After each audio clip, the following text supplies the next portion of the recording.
Hello every one. നമ്മൾ ഈ വീഡിയോയിൽ ഡിസ്കസ് ചെയ്യുന്നത് അക്വയർഡ് ഇമ്മ്യൂണിറ്റിയാണ്. അക്വയർഡ് ഇമ്മ്യൂണിറ്റി എന്ന് വെച്ചാൽ നമ്മുടെ ജീവിതകാലത്ത് അക്വയർ ചെയ്തെടുക്കുന്ന ഇമ്മ്യൂണിറ്റിയാണ് അക്വയർഡ് ഇമ്മ്യൂണിറ്റി. അത് നമ്മുടെ എൻവയോൺമെൻറ്റിൽ നിന്നോ അല്ലെങ്കിൽ നമ്മളുടെ ഒരു ലൈഫ് എക്സ്പീരിയൻസിൽ നിന്നൊക്കെ നമുക്ക് കിട്ടുന്ന ആ ഒരു പ്രതിരോധം, അതാണ് അക്വയർഡ് ഇമ്മ്യൂണിറ്റി. ഇനി നമുക്കിതിൻ്റെ പ്രോപ്പർട്ടീസ് നോക്കാം. ഫസ്റ്റ് വൺ മീഡിയേറ്റേഴ്സാണ്. അതായത് അക്വയർഡ് ഇമ്മ്യൂണിറ്റിൻ്റെ ചീഫ് മീഡിയേറ്റേഴ്സ് എന്ന് പറയുന്നത് ടി സെൽസും ബി സെൽസുമാണ്. ഇനി അതുപോലെ തന്നെ ക്ലാസിക്കൽ കോംപ്ലിമെൻറ്റ് പാത്വേസ്, അതുപോലെ തന്നെ ആൻറ്റിജൻ പ്രസൻറ്റിങ് സെൽസ് പോലത്തെ ഡെൻഡ്രിറ്റിക് സെൽസ്, പിന്നെ സൈറ്റോകൈൻസ്, ഇതൊക്കെ എന്താണ് ഇതിൻ്റെ മീഡിയേറ്റേഴ്സാണ്. ഇനി സെക്കൻഡ് പ്രോപ്പർട്ടി എന്ന് പറയുന്നത് ഇതിൻ്റെ റെസ്പോൺസ് കുറച്ച് ദിവസങ്ങളിൽ മാത്രമേ കാണിക്കാൻ പറ്റുള്ളൂ. കാരണം ഈ ബി സെൽസും ടി സെൽസും ഒക്കെ ആക്റ്റീവ് ആകണ്ടേ, അത് ആക്റ്റീവായിട്ടൊക്കെ വേണം ഇതിൻ്റെ റെസ്പോൺസ് കാണിക്കാൻ. അതുകൊണ്ട് തന്നെ റെസ്പോൺസ് ഒക്കേഴ്സ് ഇൻ ഡേയ്സ്. ഇനി തേർഡ് വണ്ണാണ് റിക്വയേഴ്സ് പ്രിയർ മൈക്രോബിയൽ എക്സ്പോഷർ. അതായത് അക്വയർഡ് ഇമ്മ്യൂണിറ്റി ആക്റ്റീവ് ആവണമെന്നുണ്ടെങ്കിൽ മുന്നേ ഉള്ള ഒരു മൈക്രോബിയൽ എക്സ്പോഷറിൻ്റെ ആവശ്യമുണ്ട്. ഇനി ഫോർത്ത് വണ്ണാണ് ഇത് ഹൈലി സ്പെസിഫിക് ആണ്. അക്വയർഡ് ഇമ്മ്യൂണിറ്റി എന്താണ്? ഹൈലി സ്പെസിഫിക് ആണ്. ഫിഫ്ത്ത് വണ്ണാണ് ഇതിന് മെമ്മറി കമ്പോണൻറ്റ് പ്രസൻ്റ് ആണ്. കാരണം ഇതിന് വൈഡ് റേഞ്ച് ഓഫ് ഡൈവേഴ്സിറ്റി ഉണ്ട്, അതുകൊണ്ട് തന്നെ മെമ്മറി കമ്പോണൻറ്റ് പ്രസൻ്റ് ആണ്. ഇനി നമുക്കിതിൻ്റെ സെവൻത്ത് ഒരു പ്രോപ്പർട്ടി എന്ന് പറഞ്ഞാൽ ഇതിൽ ഹോസ്റ്റ് സെൽ റിസെപ്റ്റേഴ്സ് ഇൻവോൾവ് ആണ്. For example T cell, B cell, immunoglobulin, ഇങ്ങനത്തെ ഹോസ്റ്റ് സെൽ റിസെപ്റ്റേഴ്സ് ഇൻവോൾവ് ആണ്. അക്വയർഡ് ഇമ്മ്യൂണിറ്റിൻ്റെ ക്ലാസിഫിക്കേഷൻ പറയാം. അക്വയർഡ് ഇമ്മ്യൂണിറ്റിനെ നമുക്ക് രണ്ടാക്കി ഡിവൈഡ് ചെയ്യാം: active immunity and passive immunity. അതിൽ ആക്റ്റീവ് ഇമ്മ്യൂണിറ്റിയിൽ തന്നെ നാച്ചുറൽ ആക്റ്റീവ് ഇമ്മ്യൂണിറ്റി ഉണ്ട്, ആർട്ടിഫിഷ്യൽ ആക്റ്റീവ് ഇമ്മ്യൂണിറ്റി ഉണ്ട്.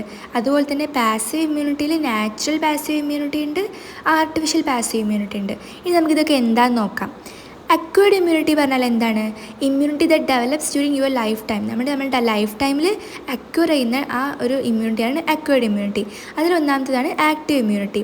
ആക്റ്റീവ് ഇമ്മ്യൂണിറ്റി എന്ന് വെച്ചാൽ ഇപ്പോൾ നമ്മുടെ ശരീരത്തിലേക്ക് ഒരു ഇൻഫെക്ഷൻ വരികയാണ്, അല്ലെങ്കിൽ നമ്മളൊരു വാക്സിനേഷൻ എടുക്കുകയാണ്, അപ്പോൾ നമ്മുടെ ബോഡിയിൽ അതിനെതിരെ ഉണ്ടാകുന്ന ആൻറ്റിബോഡി, ഓക്കെ, അതാണ് ആക്റ്റീവ് ഇമ്മ്യൂണിറ്റി എന്ന് പറയുന്നത്. എന്താണ്? Develops in response to infection or vaccination. അതിൽ തന്നെ ഇൻഫെക്ഷൻ വരുന്ന സമയത്ത് നമ്മുടെ ബോഡിയിൽ ആൻറ്റിബോഡി ഡെവലപ്പ് ആവില്ലേ, അതാണ് നാച്ചുറൽ എന്ന് പറയുന്നത്. അതാണ് നാച്ചുറൽ ആക്റ്റീവ് ഇമ്മ്യൂണിറ്റി. നാച്ചുറൽ എന്ന് വെച്ചാൽ എന്താണ്? നമ്മുടെ ബോഡിയിലേക്ക് ഒരു ഇൻഫെക്ഷൻ വരുമ്പോൾ നമ്മുടെ ബോഡി അതിനെതിരെ ആൻറ്റിബോഡി പ്രൊഡ്യൂസ് ചെയ്യും, ആൻഡ് ഈ ഇമ്മ്യൂണിറ്റിയാണ് നാച്ചുറൽ ആക്റ്റീവ് ഇമ്മ്യൂണിറ്റി. ഇനി ആർട്ടിഫിഷ്യൽ ആക്റ്റീവ് ഇമ്മ്യൂണിറ്റി എന്ന് വെച്ചാൽ നമ്മളൊരു വാക്സിനേഷൻ എടുക്കുകയാണ്, വാക്സിനേഷൻ എടുക്കുന്ന സമയത്ത് നമ്മുടെ ബോഡിയിൽ ആൻറ്റിബോഡീസ് ഡെവലപ്പ് ആവും, അതാണ് ആർട്ടിഫിഷ്യൽ ആക്റ്റീവ് ഇമ്മ്യൂണിറ്റി. അപ്പോൾ ആ ഡെഫിനിഷനിൽ തന്നെ ഉണ്ട് ആക്റ്റീവ് ഇമ്മ്യൂണിറ്റി എന്ന് പറഞ്ഞാൽ ഒരു ഇൻഫെക്ഷൻ കാരണമോ അല്ലെങ്കിൽ ഒരു വാക്സിനേഷൻ കാരണം നമ്മുടെ ബോഡിയിൽ ഇൻഡ്യൂസ് ആകുന്ന ഇമ്മ്യൂണിറ്റിയാണ് ആക്റ്റീവ് ഇമ്മ്യൂണിറ്റി. ഇൻഫെക്ഷൻ കൊണ്ടുണ്ടാവുകയാണെങ്കിൽ അത് നാച്ചുറലാണ്, വാക്സിനേഷൻ ത്രൂ ആണെങ്കിൽ അത് ആർട്ടിഫിഷ്യലാണ്. ഇനി നമുക്ക് പാസീവ് ഇമ്മ്യൂണിറ്റിയിലേക്ക് കടക്കാം. പാസീവ് ഇമ്മ്യൂണിറ്റി എന്ന് പറഞ്ഞാൽ ഇപ്പോൾ നമുക്ക് എന്താണ് ആൻറ്റിബോഡീസിൽ കിട്ടുകയാണ്. അത് ഇങ്ങനെയല്ല, നമുക്ക് ഏതെങ്കിലും വേറൊരാളിൽ നിന്നോ അല്ലെങ്കിൽ എവിടെന്നെങ്കിലും നമുക്ക് ആൻറ്റിബോഡീസ് കിട്ടുകയാണ്, നമ്മൾ ആൻറ്റിബോഡീസ് റിസീവ് ചെയ്യുകയാണ്. ഇതാണ് പാസീവ് ഇമ്മ്യൂണിറ്റി എന്ന് പറഞ്ഞാൽ. നാച്ചുറൽ പാസീവ് ഇമ്മ്യൂണിറ്റീസ് എന്ന് പറഞ്ഞാൽ ഇപ്പോൾ മദറിൽ നിന്ന് ഫീറ്റസിലേക്ക് IgG ആൻറ്റിബോഡീസ് പാസ്സാവുന്നുണ്ട്, അതൊരു നാച്ചുറൽ ആക്റ്റീവ് ഇമ്മ്യൂണിറ്റിക്ക് എക്സാമ്പിളാണ്. അതുപോലെ തന്നെ ആർട്ടിഫിഷ്യൽ പാസീവ് ഇമ്മ്യൂണിറ്റീൻ്റെ എക്സാമ്പിൾ എന്ന് പറഞ്ഞാൽ ഇപ്പോൾ നമ്മളൊരു മെഡിസിൻ എടുക്കുന്നത് വഴി നമുക്ക് കിട്ടുന്ന ഇമ്മ്യൂണിറ്റി, അതാണ് ആർട്ടിഫിഷ്യൽ പാസീവ് ഇമ്മ്യൂണിറ്റി. അല്ലെങ്കിൽ നമുക്ക് പറയാം readymade transfer of commercially prepared immunoglobin. Commercially prepare ആയിട്ടുള്ള ഇമ്മ്യൂണോഗ്ലോബിൻസിൻ്റെ ഒക്കെ ഒരു റെഡിമെയ്ഡ് ട്രാൻസ്ഫർ ആണ് ആർട്ടിഫിഷ്യൽ ഇമ്മ്യൂണിറ്റി. ഇപ്പോൾ ഒരു എക്സാമ്പിൾ പറയുകയാണെങ്കിൽ റാബീസ് ഇമ്മ്യൂണോഗ്ലോബിൻ റെഡിമെയ്ഡ്ലി നമുക്ക് അവൈലബിൾ ആണ്. ഇതൊക്കെ ഈ ആർട്ടിഫിഷ്യൽ പാസീവ് ഇമ്മ്യൂണിറ്റിക്ക് എക്സാമ്പിളാണ്. ഓക്കെ, അപ്പോൾ ആക്റ്റീവ് നാച്ചുറൽ ഇമ്മ്യൂണിറ്റിക്ക് എക്സാമ്പിൾ എന്ന് പറയുന്നത് ഇൻഫെക്ഷൻ കൊണ്ട് നമ്മുടെ ബോഡിയിൽ ഉണ്ടാകുന്ന ആൻറ്റിബോഡിയാണ്. ആർട്ടിഫിഷ്യൽ ആക്റ്റീവ് ഇമ്മ്യൂണിറ്റിക്ക് എക്സാമ്പിൾ എന്ന് പറഞ്ഞാൽ നമുക്ക് വാക്സിനേഷൻ ത്രൂ കിട്ടുന്ന ഇമ്മ്യൂണിറ്റിയാണ്. ആൻഡ് ദെൻ നാച്ചുറൽ പാസീവിന് എക്സാമ്പിൾ നമ്മുടെ മദർ ടു ഫീറ്റസിൽ നിന്ന് കിട്ടുന്ന IgG ഒക്കെയാണ്. ആൻഡ് ആർട്ടിഫിഷ്യൽ പാസീവിന് എക്സാമ്പിൾ എന്ന് പറയുന്നത് റാബീസ് ഇമ്മ്യൂണോഗ്ലോബിൻ പോലത്തെ റെഡിമെയ്ഡ് ഇമ്മ്യൂണോഗ്ലോബിൻസ് ആണ്. ഓക്കെ, അപ്പോൾ വേറൊരു എക്സാമ്പിൾ പോലെ നമുക്ക് നോക്കാം. ആക്റ്റീവ് ഇമ്മ്യൂണിറ്റി തന്നെ നാച്ചുറലും ഉണ്ട്, ആർട്ടിഫിഷ്യലും ഉണ്ട്. അതിൽ നാച്ചുറൽ ആക്റ്റീവ് ഇമ്മ്യൂണിറ്റിൻ്റെ എക്സാമ്പിളാണ് മീസൽസ് എന്ന് പറയുന്ന ഇൻഫെക്ഷൻ. അതായത് ഈ ഇൻഫെക്ഷൻ നമ്മുടെ ബോഡിയിലേക്ക് വരുന്ന സമയത്ത് നമ്മുടെ ബോഡി അതിനെതിരെ ഒരു ആൻറ്റിബോഡി പ്രൊഡ്യൂസ് ചെയ്യും, ആൻഡ് ഇതാണ് natural active immunity. And artificial active ഇമ്മ്യൂണിറ്റിക്ക് എക്സാമ്പിൾ എന്താണ്? വാക്സിനേഷനാണ്. ഇനി ഞാൻ പറയട്ടെ, നമ്മുടെ ബോഡിയിലേക്ക് വരുന്ന പാത്തജൻ അനുസരിച്ചിട്ട് നമ്മുടെ ബോഡി അത് കാണിക്കുന്ന ഡ്യൂറേഷൻ ഡിഫറെൻ്റ് ആണ്. ഫോർ എക്സാമ്പിൾ ഇപ്പോൾ chicken pox, small pox, measles, moms, rubella ഇങ്ങനത്തെ ഇൻഫെക്ഷൻസൊക്കെ നമുക്ക് വരികയാണെങ്കിൽ ചിലപ്പോൾ ലൈഫ് ലോങ് വരെ നമുക്ക് ഇമ്മ്യൂണിറ്റി ഉണ്ടാവും. ഇനി ഇൻഫ്ലുവൻസ, വൈറൽ ഇൻഫെക്ഷൻസ് ഇതൊക്കെ ആണെങ്കിലോ ചിലപ്പോൾ വളരെ കുറച്ച് സമയം മാത്രമേ ഇമ്മ്യൂണിറ്റി ഉണ്ടാവുള്ളൂ, ഷോർട്ട് പീരീഡ് മാത്രമേ ഇമ്മ്യൂണിറ്റി ഉണ്ടാവുള്ളൂ. അതാണ് പറയുന്നത് നമ്മുടെ ബോഡിയിലേക്ക് വരുന്ന പാത്തജനെ ഡിപ്പെൻഡ് ചെയ്തിട്ട് ഇതിൻ്റെ ഡ്യൂറേഷനിൽ ഡിഫറൻസ് ഉണ്ടാവും. ഓക്കെ, ഇനി നമ്മൾ പറയാൻ പോകുന്നത് primary and secondary immune response ആണ്. അത് നിങ്ങൾ ആ പേരിൽ തന്നെ മനസ്സിലാക്കണം. പ്രൈമറി എന്ന് പറഞ്ഞാൽ എന്താണ്? ഫസ്റ്റ് ഉള്ളതാണ്. അപ്പോൾ പ്രൈമറി ഇമ്മ്യൂൺ റെസ്പോൺസ് എന്ന് വെച്ചാൽ എന്തായിരിക്കും? നമ്മുടെ ബോഡിയിലേക്ക് ഒരു ആൻറ്റിജനിക് എക്സ്പോഷർ ഉണ്ടായിക്കഴിഞ്ഞാൽ നമ്മുടെ ബോഡി ആദ്യം അതിനെതിരെ കാണിക്കുന്ന റെസ്പോൺസ് ആയിരിക്കും primary immune response. And secondary എന്ന് പറഞ്ഞാൽ എന്തായിരിക്കും?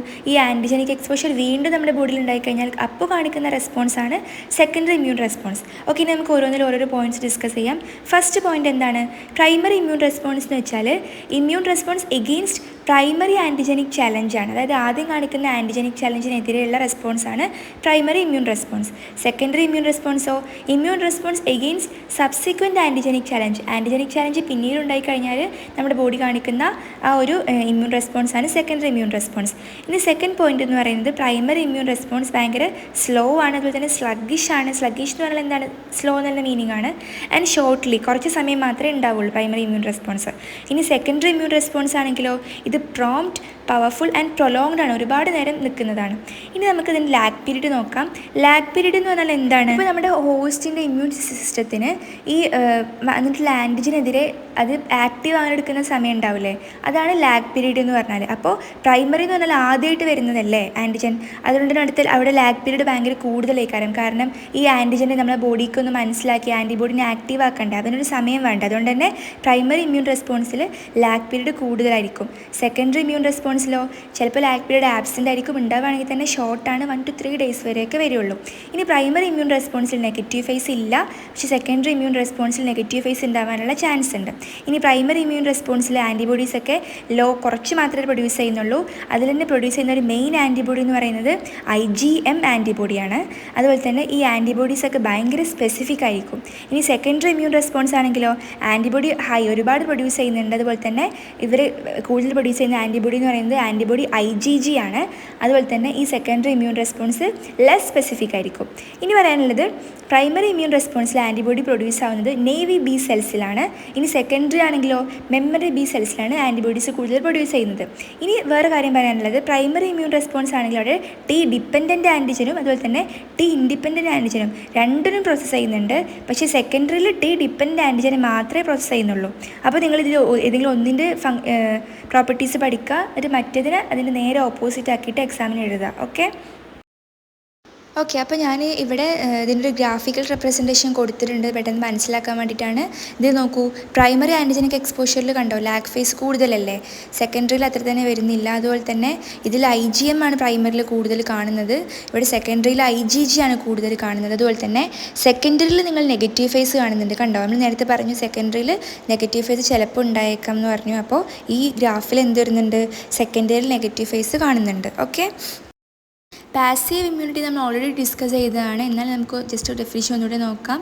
Resistance that is transferred passively to a host in a readymade form without active participation of host immune system. അതായത് ഹോസ്റ്റ് ഇമ്മ്യൂൺ സിസ്റ്റത്തിൻ്റെ ആക്റ്റീവ് പാർട്ടിസിപ്പേഷൻ ഇല്ലാതെ തന്നെ ഹോസ്റ്റ് ബോഡിയിലേക്ക് റെഡിമെയ്ഡ് ഫോമിൽ ട്രാൻസ്ഫർ ആവുന്ന റെസിസ്റ്റൻസ് ആണ് എന്ത്? Passive immunity. ഇനി നമുക്കിതിൻ്റെ നാച്ചുറൽ പാസീവ് ഇമ്മ്യൂണിറ്റിയും ആർട്ടിഫിഷ്യൽ പാസീവ് ഇമ്മ്യൂണിറ്റിയും ജസ്റ്റ് ഒന്ന് വേഗം പറയാം. ഓൾറെഡി പറഞ്ഞത് തന്നെയാണ്. എന്താണ് നാച്ചുറൽ എന്ന് പറഞ്ഞാൽ മദർ ടു ഫീറ്റസിൽ ട്രാൻസ്ഫർ ആവുന്ന IgG ആൻറ്റിബോഡിയാണ്. ആർട്ടിഫിഷ്യൽ എന്ന് പറഞ്ഞാൽ എന്താണ്? റെഡിമെയ്ഡ് ഇമ്മ്യൂണോഗ്ലോബുലിൻസ് ഒക്കെയാണ്. ഒരു എക്സാമ്പിൾ പറയുകയാണെങ്കിൽ റാബീസ് ഇമ്മ്യൂണോഗ്ലോബുലിൻസ് ആണ്. ഓക്കെ, അപ്പോൾ നമുക്ക് ആക്റ്റീവ് ആൻഡ് പാസീവ് ഇമ്മ്യൂണിറ്റി ഒന്നുകൂടെ ഒന്ന് കമ്പയർ ചെയ്യാം ഫൈനലായിട്ട്. ഫസ്റ്റ് പോയിന്റ് തന്നെ ആക്റ്റീവ് ഇമ്മ്യൂണിറ്റി എന്ന് പറഞ്ഞാൽ host immune system actively produce ചെയ്യുന്ന ഇമ്മ്യൂൺ റെസ്പോൺസാണ് ആക്റ്റീവ് ഇമ്മ്യൂണിറ്റി എന്ന് പറയുന്നത്. ഇനി പാസീവ് ഇമ്മ്യൂണിറ്റി ആണെങ്കിലോ നമുക്ക് പാസീവ്ലി നമ്മുടെ ഹോസ്റ്റ് ബോഡി റിസീവ് ചെയ്യുന്ന ഇമ്മ്യൂണോഗ്ലോബുലിൻസ് ആണ് പാസീവ് ഇമ്മ്യൂണിറ്റി എന്ന് പറഞ്ഞാൽ. ഇനി ആക്റ്റീവ് ഇമ്മ്യൂണിറ്റി ഇൻഡ്യൂസ് ആവുന്നത് ഒന്നെങ്കിൽ ഇൻഫെക്ഷൻ വഴിയാവാം അല്ലെങ്കിൽ വാക്സിനേഷൻ വഴിയാവാം. അത് ഇൻഫെക്ഷൻ വഴിയാണെങ്കിൽ നമ്മളതിനെ നാച്ചുറൽ ആക്റ്റീവ് ഇമ്മ്യൂണിറ്റി എന്നാണ് പറയുക.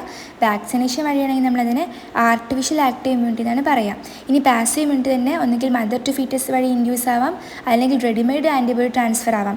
മദർ ടു ഫീറ്റസ് വഴി നമുക്ക് IgG ആണ് കിട്ടുന്നതെങ്കിൽ അത് നാച്ചുറൽ ആണ്. ഇനി റെഡിമെയ്ഡിൽ കിട്ടുന്ന ആൻറ്റിബോഡി ആണെങ്കിൽ അത് എന്താണ്? ആർട്ടിഫിഷ്യൽ പാസീവ് ഇമ്മ്യൂണിറ്റി ആണ്. ഓക്കെ, ഇനി ആക്റ്റീവ് ഇമ്മ്യൂണിറ്റി എന്താണ്? ലോങ് ലാസ്റ്റിംഗ് ആണ്, അതുപോലെ തന്നെ ലാഗ് പീരീഡ് പ്രസൻ്റ് ആണ്, മെമ്മറി പ്രസൻ്റ് ആണ്. പക്ഷേ പാസീവ് ഇമ്മ്യൂണിറ്റി എന്ന് പറയുന്നത് ഷോർട്ട് ടൈം മാത്രമേ ഉണ്ടാവുള്ളൂ, അതിന് ലാഗ് പീരീഡ് ആബ്സെൻ്റ് ആണ്, മെമ്മറി ആബ്സെൻ്റ് ആണ്. അതുപോലെ തന്നെ ആക്റ്റീവ് ഇമ്മ്യൂണിറ്റിയിൽ ബൂസ്റ്റർ ഡോസസ് ഒക്കെ എഫക്റ്റീവ് ആണ്. ബൂസ്റ്റർ ഡോസസ് എന്താണ്? എഫക്റ്റീവ് ആണ്. പക്ഷേ പാസീവ് ഇമ്മ്യൂണിറ്റിയിൽ ബൂസ്റ്റർ ഡോസ് ഒന്നും എന്തല്ല എഫക്റ്റീവ് അല്ല, കാരണം അതിനൊന്നും കാര്യമില്ല. ഇനി ആക്റ്റീവ് ഇമ്മ്യൂണിറ്റിയിലാണെങ്കിലോ നെഗറ്റീവ് ഫേസ് ചിലപ്പോൾ ഉണ്ടായേക്കാം, പക്ഷേ പാസീവിൽ ഒരിക്കലും എന്ത് വരില്ല, നെഗറ്റീവ് ഫേസ് വരില്ല. ഇനി ആക്റ്റീവ് ഇമ്മ്യൂണിറ്റി ആണെങ്കിൽ ഇമ്മ്യൂണോ ഡെഫിഷ്യൻ്റ് ഇൻഡിവിജ്വൽസിൽ ഇത് യൂസ്ഫുൾ അല്ല, പക്ഷേ പാസീവ് ഇമ്മ്യൂണിറ്റി ആണെങ്കിൽ ഇമ്മ്യൂണോ ഡെഫിഷ്യൻ്റ് ഇൻഡിവിജ്വൽസിൽ യൂസ്ഫുൾ ആണ്. ഓക്കെ, കാരണം എന്താണ്, പാസീവ് ഇമ്മ്യൂണിറ്റിയിൽ നമ്മൾ ഇമ്മ്യൂണോഗ്ലോബുലിൻസ് ഒക്കെ ഇങ്ങനെ പാസീവ്ലി കൊടുക്കുകയല്ലേ ചെയ്യുക, റെഡിമെയ്ഡ് ഫോമിൽ കൊടുക്കുകയല്ലേ ചെയ്യുക. അതുകൊണ്ട് തന്നെ ഈ ഇമ്മ്യൂണോഗ്ലോബുലിൻസ് ഒക്കെ ഡെഫിഷ്യൻ്റ് ആയിട്ടുള്ള ഇൻഡിവിജ്വൽസ് ആണെങ്കിൽ അവർക്ക് എന്താണ് നമുക്ക് പാസീവ്ലി കൊടുക്കാൻ വേണ്ടിയിട്ട് പറ്റും. അതുകൊണ്ട് പാസീവ് ഇമ്മ്യൂണിറ്റിയിൽ അത് യൂസ്ഫുൾ ആണ്. ഓക്കെ, ഇനി നമുക്ക് bridges between innate and acquired immunity നോക്കാം. അതായത് അക്വയർഡ് ഇമ്മ്യൂണിറ്റിയും ഇന്നേറ്റ് ഇമ്മ്യൂണിറ്റിയും കണക്ട് ചെയ്യുന്ന ലിങ്ക്സ് എന്താ നോക്കാം. അതിൽ മെയിൻ ഒരു ബ്രിഡ്ജ് എന്ന് പറയുന്നത് ഡെൻഡ്രിറ്റിക് സെല്ലാണ്. ഇതൊരു ആൻറ്റിജൻ പ്രസൻറ്റിങ് സെല്ലാണ്. ഇതെന്താണ്, ഒരു മെയിൻ കണക്റ്റിംഗ് ലിങ്കാണ്. പിന്നെ മാക്രോഫേജസ് ഉണ്ട്, കോംപ്ലിമെൻറ്റ് സിസ്റ്റംസ് ഉണ്ട്, സൈറ്റോകൈൻസ്, അതുപോലെ തന്നെ ADCC ഉണ്ട്, ആൻറ്റിബോഡി ഡിപ്പെൻഡൻറ്റ് സെൽ മീഡിയേറ്റഡ് സൈറ്റോടോക്സിറ്റി. ഇതും എന്താണ്, ഒരു കണക്റ്റിംഗ് ലിങ്കാണ്. അപ്പോൾ ഇത്രയും acquired immunity. Thanks for watching.